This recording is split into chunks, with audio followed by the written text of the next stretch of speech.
Está no ar o nosso programa Espaço Cidadão, chegando em todo lugar onde tiver internet, pelo nosso canal no YouTube. Faça sua inscrição no Robson Carvalho, pode nos achar também pelo Robson Cidadão e ainda chegando aos estados do Rio Grande do Norte, Alagoas e Maranhão, através da Band.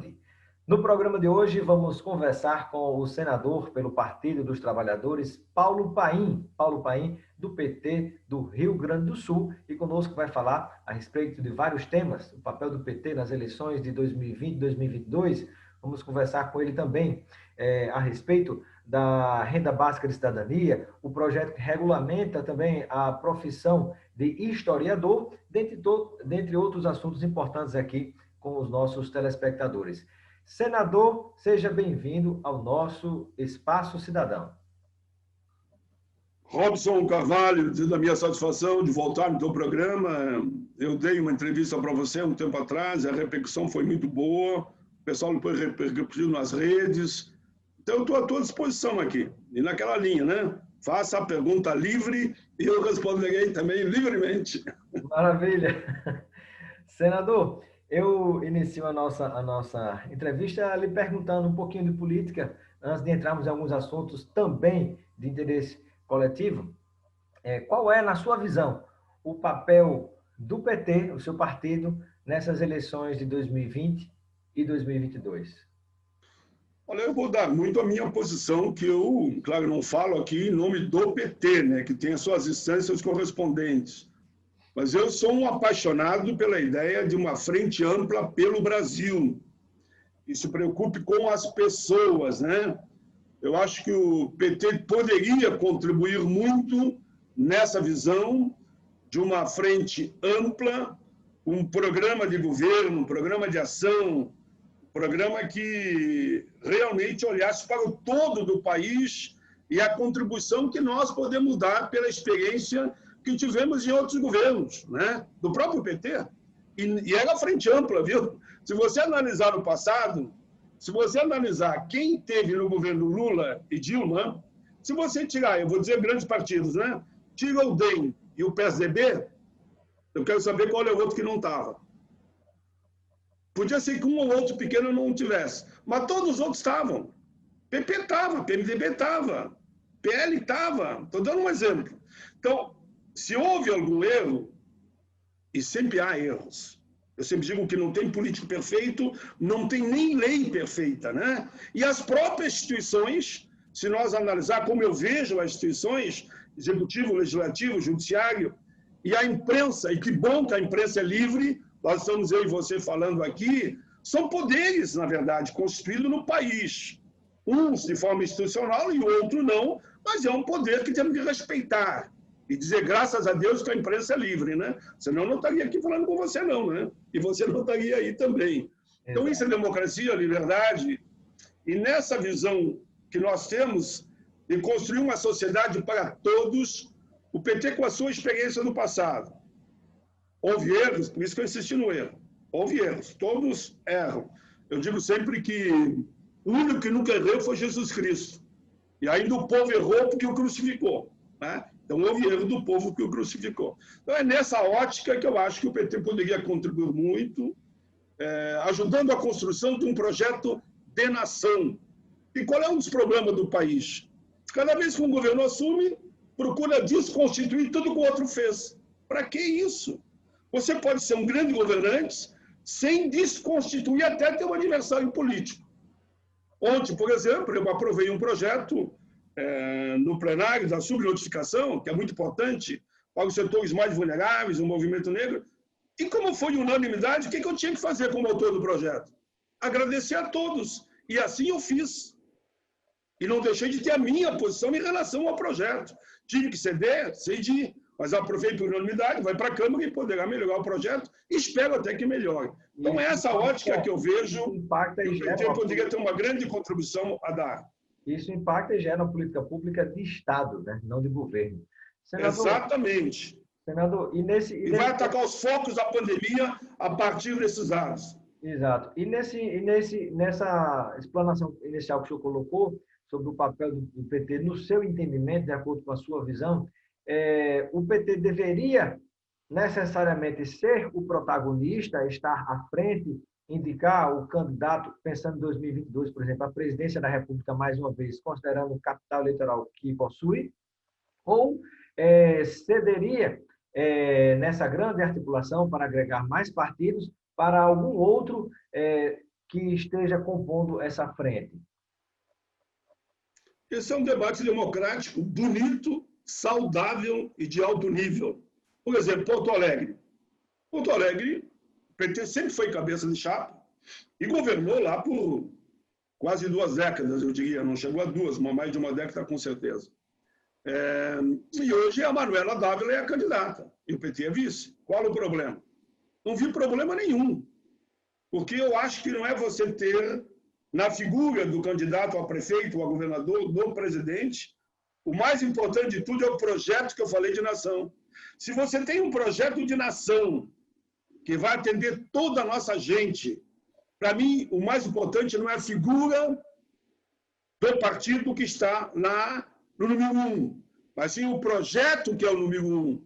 E aqueles que se comprometem com aquele projeto e que a gente cobre, e no exercício de cidadania, faça que a população também cobre, o objetivo está atingido. Finalizando esse assunto... Ficou claro, não ficou? Perfeito. Finalizando esse assunto político, senador, o seu colega senador Randolfo Rodrigues, a quem eu tive a oportunidade também de entrevistar, disse uma frase que é o seguinte, vou usar os termos dele, ele fez: homem, eu quero Lula, Moro, o MBL, todo mundo, e o PT, a rede, todo mundo do mesmo lado contra Bolsonaro. O seu raciocínio é semelhante ou conserva alguma diferença? Olha, na visão que eu tenho de um projeto de nação, é natural que tenha diferentes, né? Por isso que nós todos atuamos em campos de atuação, campo, eu digo partidário, né? Mas estamos juntos inúmeras vezes. Por exemplo, eu tenho o maior carinho pelo Randolfo, e ele é o líder, inclusive, da oposição no parlamento, né? E sempre caminhamos juntos. Não é difícil, às vezes caminhamos diferente. Mas, pelo outro lado, eu não consigo fazer política personalizando no nome de uma pessoa. Se tu perguntar para mim qual é o nome do presidente da República, eu vou dizer, olha, é um ex-deputado e que hoje é presidente da República. Disse, né? Mas não disse. Que eu não consigo personalizar. Eu acho que nós não temos a procura de mitos e nem de desfazer a liderança desse ou aquele cidadão. Mas, para mim, não é isso que está em primeiro lugar. E está em primeiro lugar é o projeto de nação. Eu sentarei com todos que queiram fazer um projeto de nação, não para derrubar Ciclano ou Beltrano, mas que esse projeto de nação popular, que vai olhar para a saúde, para a educação, para a habitação, para o saneamento básico, né? Que vai olhar para os direitos humanos, que vai olhar para o combate, vai combater todo tipo de racismo e preconceito. Esses se aproximam, né? Eu acho que num projeto como eu penso, nem todos vão se aproximar. E o embate se dará no processo eleitoral legítimo e democrático, seja quem for aqueles que estarão disputando, talvez num primeiro turno, um pouco mais distante, mas no segundo turno polariza, né? Considerando essa então não há discordância profunda, há um método de entendimento. Considerando essa distância, por exemplo, no primeiro turno, incluímos aí também os nomes de Flávio Dino, atual governador do Maranhão. Com certeza, um grande homem público, pelo qual eu tenho um enorme carinho e respeito. E do Ciro Gomes também. Ciro Gomes também. Tenho muito respeito. Estive com ele algumas vezes em debates, em conversas. Não em debates, não, mas em conversas. E uma vez eu vi, na verdade, eu tinha uma academia aqui de Brasília, aquela academia que existia aqui, um grande centro ali, né? E fui assistir uma palestra dele e ele mostrou que ele tem conteúdo. Digam o que digam dele, que ele, sei lá, que é pavio curto. Não é eu que estou dizendo, mas dizem, né? Que ele é pavio curto. Mas que ele tem conteúdo, tem. E que ele é um cara preparado, é. Perfeito. Senador, vamos falar um pouquinho agora a respeito de outros temas importantes também, além dessa questão política. Eu quero, antes disso, até deveria ter feito no início, mas em tempo, eu quero parabenizar o senador pela premiação que recebe do Congresso em Foco, votação na internet, e sendo eleito o parlamentar em primeiro lugar, né, como o melhor avaliado no Brasil, o melhor senador avaliado no Brasil pelo Congresso em Foco, uma pesquisa aberta, democrática, feita pela internet. Então, me penitencio por não ter feito essas considerações no início, mas em tempo, por dever de justiça, eu quero lhe render essa homenagem, senador. Eu queria, se me permitir, eu já ganhei todos os prêmios, e não falo isso por vaidade, porque faz parte da vida pública, né? Por exemplo, desde que começou o DIAP, desde a Constituinte até hoje, do Congresso em Foco, sempre prêmios com destaque, mas esse foi especial, viu? Por isso que eu quero falar um segundo sobre isso. Foi um prêmio que veio da população em votação em todo o Brasil. Então, um prêmio saboroso, gostoso, prazeroso, que mexeu com as minhas emoções. E eu, inclusive, fiz um pronunciamento nessa linha da emoção, que é o que eu senti naquele momento, né? Eu dediquei o prêmio aos trabalhadores da área da saúde, né? E todo aquele que estão na linha de frente. Professor, segurança, pessoal da limpeza, enfim, e todos. E fiz uma homenagem no final por cerca de 115 mil mortos, né? E disse que as famílias olhassem para o céu. Eu vou só sintetizar. E quando virem as estrelas, entendam que as estrelas nascem, depois elas vão para o céu, durante o dia fico abraçado no céu azul, durante a noite ilumino nossos caminhos. Quando eu morrer, eu quero ser uma estrela, estar lá no alto, olhando ainda para o povo brasileiro e para o planeta. Maravilha. Que eles vissem assim aqueles que eles perderam. Que maravilha, bacana. Senador, no seu entendimento, qual é o papel dos poderes no combate ao racismo? É muito, muito importante, viu? O Brasil, infelizmente, nesse mais de um século, eu vou dizer mais de um século para não dar exatamente o ano, né? O ano, não, o número de anos. O Brasil, durante esse século e quase século e meio, de que houve a dita abolição da escravatura, nós fizemos de conta que havia uma democracia racial, que não existe, né? Resumindo, há um racismo estrutural, que vem lá daqueles tempos até hoje, quando houve a dita liberdade, que foi o último país da América a assegurar a liberdade para o povo negro, não foi dado a eles direito a nada, proibido, inclusive. Proibido de ter terra, de ter ferramentas para trabalhar, de estudar. Foi jogado ao léu, né? Até esse dia eu perguntei para o repórter, se tiver, eu gostaria que alguém me mandasse, que eu queria conhecê-lo. Conhece algum fazendeiro no Brasil, um grande homem do agronegócio negro? Se souberem, me avise que eu gostaria de conhecê-lo. Em respeito a ele, não é nada discriminatório, não, pelo contrário. Que eu queria poder dizer que existe, né? Um grande... Por quê? Porque as terras foram passadas de pais para filho. E aí foram vendendo para os outros e nós fomos excluídos, né? Por isso que não tem. Eu acho que não no Guarani também de estar produzindo uma terra, digamos, grande e que abastecesse. Hoje nós trabalhamos muito, claro, com os quilombolas e com a agricultura familiar. Então, essa realidade é grande. O que o Brasil tem que fazer? Eu acho que, a partir do caso desse dos Estados Unidos, onde foi chocante, né? O policial com o pescoço daquele jovem negro no chão e matou ele sufocado com o joelho em cima do pescoço. Mais uma tragédia recentemente também, né? Do assassinato. A outra com 7 tiros recentemente nas costas. Isso mexeu com, eu diria, com o planeta quase.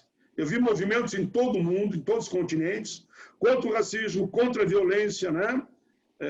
Exigindo... Por que isso não mexe com o brasileiro, senador? Que não seja negro? Vamos chegar lá, vamos chegar lá. Né? Vamos chegar lá. Então, se isso tudo mexeu com o mundo, eu vi caminhadas, passeatas, protestos em cima da ponte, negros e brancos, jovens, deitados na ponte, barrando, dizendo, basta, parem, chega de violência, chega de racismo, chega de preconceito. Aqui no Brasil a luta também é grande, mas aqui como existe um tal de racismo disfarçado, e todos os indicadores, não preciso repetir aqui agora, todos os indicadores mostram isso, a exclusão do povo negro, a não ser raras exceções. Aí o cara diz, não, mas você é senador. Sim, quantos? Digam quantos. Aí fica todo mundo em silêncio, né?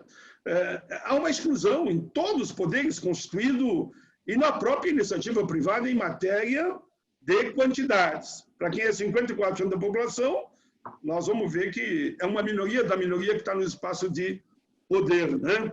Por quê? Porque não há uma política de Estado com essa preocupação e nós temos que nos debruçar sobre isso. E aí tem algumas medidas, com todo o respeito que eu tenho às forças policiais, e eles sabem que eu tenho. Eu tenho amigos inúmeros que são policiais, seja a Polícia Federal, seja a Polícia Civil, no caso, né? Seja a Polícia Militar. Nós temos que discutir a questão da abordagem. A abordagem tem que ser discutida. Uma forma de reeducar o nosso povo. Eu digo todo o nosso povo ser reeducado. Não pode mais você ficar no princípio que eu ouvi quando era criança e meus pais diziam, ó, te cuida, sei que tu vai para a aula, vai trabalhar. Eu preciso trabalhar muito cedo, né? Tem um período na aula e um período no trabalho de cedo para sobreviver. Eu não tenho vergonha de dizer, o lugar de criança é a escola, mas eu tive de começar a trabalhar por 8 anos, que faz parte da vida, isso daquela época, e lugar de criança é a escola. Não quero que não aconteça isso com ninguém, ninguém mesmo, né? Porque essa criança que se prepara, a educação é o caminho, que vai ser o líder do futuro, de todos nós, brancos ou negros. Por isso que eu digo que o papel do Estado, que é a tua pergunta, é fundamental. É inadmissível que no Brasil, eu falei aí da abordagem, que nós temos uma reeducação para todos. A lei que diz que a verdadeira história da participação do povo negro na sala de aula seja contada. Sabe quantas prefeituras no Brasil todo adotam? Então, de 20 a 25 no máximo. Veja bem, 75% se negam a contar a verdadeira história da formação do povo negro, que foi raptado na África, que era rota de tubarão, que onde o navio passava, muitos eram jogados no mar, por doença ou por rebeldia, né? E como foram tratados aqui, covardemente, durante séculos. Isso tudo o Estado tinha que olhar com carinho, contar a verdadeira história, que começa pela sala de aula. Eu falei de reeducação também desse aspecto do racismo. Por exemplo, a cadeira de Direito tinha que ter uma pasta na cadeira de Direito sobre o racismo no Brasil, o racismo estrutural, para que os advogados saiam de lá conscientes de que eles são importantes nesse combate. Aliás, outra coisa, tudo no Brasil hoje, só mais uma frase do raciocínio, só uma frase, tudo é injúria. Eu me obriguei a apresentar um projeto que a injúria tem que ser punida igual ao crime de racismo. Perfeito. Que é inafiançável, não prescreve e é cadeia. Muito bem. Senador, outro tema que nós... Eu sei que é muita coisa, desculpe aqui que eu falo demais, alguém me disse já. Não, tranquilo. Senador, um outro tema importante para nós abordarmos aqui é a questão da renda básica de cidadania, né, que no passado foi defendida, inclusive chegou a ser ridicularizada na época, né, porque muita gente desconsiderava essa possibilidade, pelo seu colega, que foi senador Eduardo Suplicy, que é o renda básica de cidadania. Hoje, algo que é defendido, por exemplo, no Fórum Econômico Mundial, tem um livro publicado por Klaus Schwab, do Fórum Econômico Mundial, o prefácio de João Dória, inclusive, governador de São Paulo, pelo PSDB, onde se mostra essa necessidade extrema de uma renda básica de cidadania, porque a evolução tecnológica está acontecendo de uma maneira tão rápida, tão veloz, que é impossível nós darmos conta, enquanto país, enquanto nação, nessa mesma velocidade, de conseguir relocar pessoas que vão ficar desempregadas porque não conseguirão alcançar essas mudanças, inclusive porque grande parte desses empregos vão exatamente desaparecer, enquanto outros vão surgir. Hoje esse tema volta a ser discutido, inclusive no contexto de pandemia, e eu gostaria de uma palavra do senhor a respeito, né? Se há clima para que se vote definitivamente uma renda básica de cidadania para todos os brasileiros no Congresso Nacional e qual é o clima para que isso seja aprovado, por exemplo, pelo presidente da República, que hoje, inclusive, já se aproveita, se beneficia de uma popularidade fruto de uma ajuda emergencial que veio com a pandemia, que o próprio foi contra, né? Inicialmente, defendeu, senador, para concluir, defendeu que as pessoas deveriam ficar, os trabalhadores, de 3 a 4 meses sem receber salário, para não perder emprego. depois veio com a proposta de R$ 250, o Congresso aumentou para 500 e fechou-se a proposta dos R$ 600. E hoje ele tem esse benefício, de certo modo, refletindo em sua popularidade. Então, diante desse contexto que eu coloquei, senador, qual é o clima para aprovação no Congresso hoje de uma renda básica de cidadania e a efetivação dessa proposta sendo chancelada pelo governo federal? Primeiro, hoje é 28 de agosto. Completa-se 57 anos de um dos mais belos discursos da história da humanidade. Eu tenho um sonho, de Martin Luther King. Porque eu falei na tribuna do Senado essa semana sobre esse momento. E aqui eu tenho uma das frases que ele disse, renda da cidadania, hein? Olha bem. No discurso dele, eu tenho um sonho, lá no meio, foi passagens todas lindas, né? Mas ele disse, eu agora estou convencido de que o mais simples meio provará ser o mais eficaz a solução para a pobreza e aboli-la por meio de uma medida agora amplamente discutida, a renda garantida, renda básica de cidadania. Olha, eu confesso para você, Martin Luther King é uma referência para todos nós, aqui tem outras citações lindas, né? O sonho dele era ver um dia que os filhos deles não fossem julgados pela cor da pele, mas sim pelo caráter e a conduta. Está também no discurso que eu improvisei aqui. Mas no Brasil, pessoal, renda básica de cidadania tem nome, se chama senador Eduardo Suplicy. O senador Eduardo Suplicy foi o homem que viajou o Brasil e o mundo apregoando a renda básica de cidadania. Não que ele foi o primeiro que falou nisso, mas ele se dedicou para essa causa.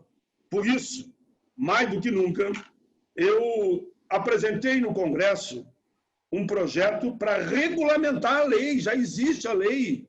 A lei foi aprovada em 2004. Eu tenho uma live hoje à tarde, inclusive, com o senador Eduardo Suplicy sobre esse tema. Que a proposta dele é a mais completa, só que vai ser adotada por etapa.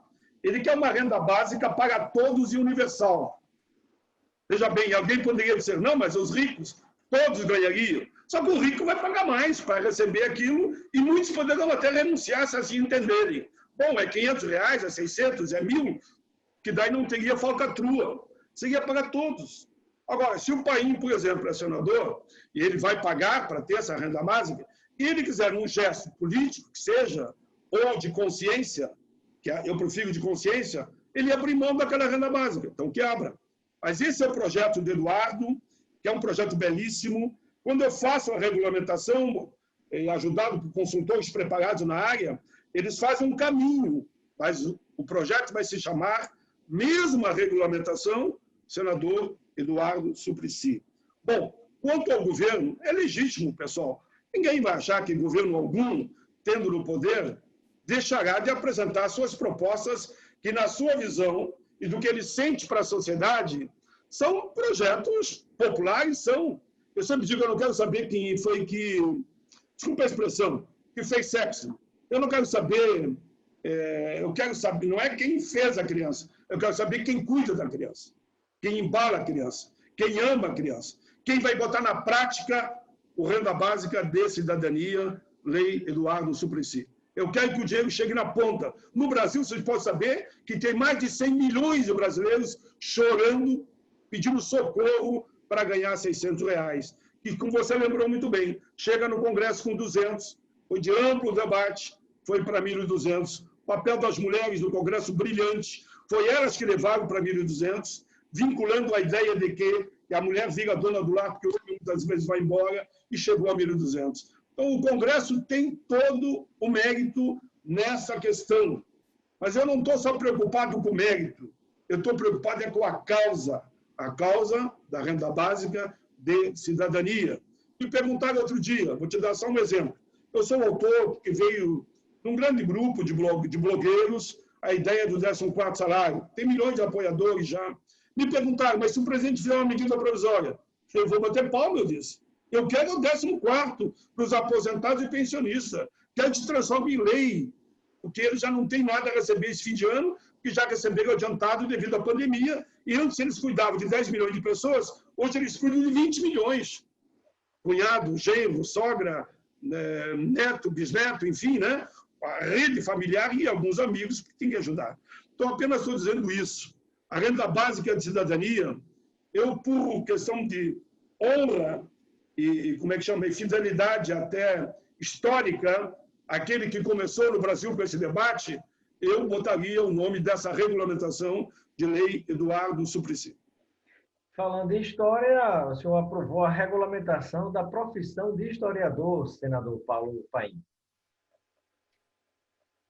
Realmente foi uma vitória histórica, viu, pessoal? E foi muitos anos para a gente construir essa proposta, porque logo após, já em 1900, se eu não me engano, em 68, já começou esse debate. Muitas e muitas décadas de debate. Eu fui provocado, a partir da Constituinte, a ser um dos colaboradores e acabei aprovando no Congresso, Câmara e Senado, o presidente veta, num belo trabalho da sociedade civil, via as redes sociais, onde eu estou intercalado nesse momento. Eu sei que muita gente vai ouvir e vai ver esse trabalho teu com a Band, vai poder usar essa gravação também.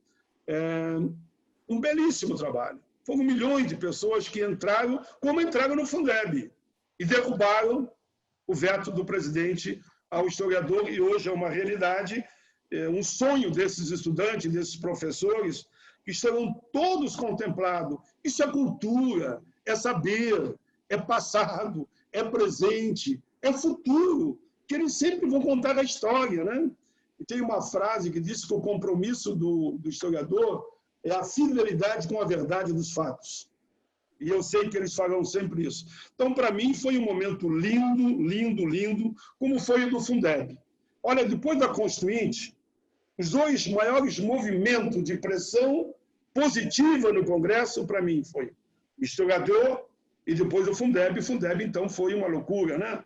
Se no historiador foi, digamos, 2 milhões de internautas, no Fundeb eu diria que foram 50 milhões, 20 milhões, porque a repercussão foi enorme, uma emenda constitucional, e o bom da emenda é que não tem veto, né? Como não pode vetar, todos tiveram que trabalhar no sentido de que a proposta construída, porque a proposta original era 40%, ficou 23%, houve uma negociação do dinheiro destinado efetivamente pela União para o Fundeb, né?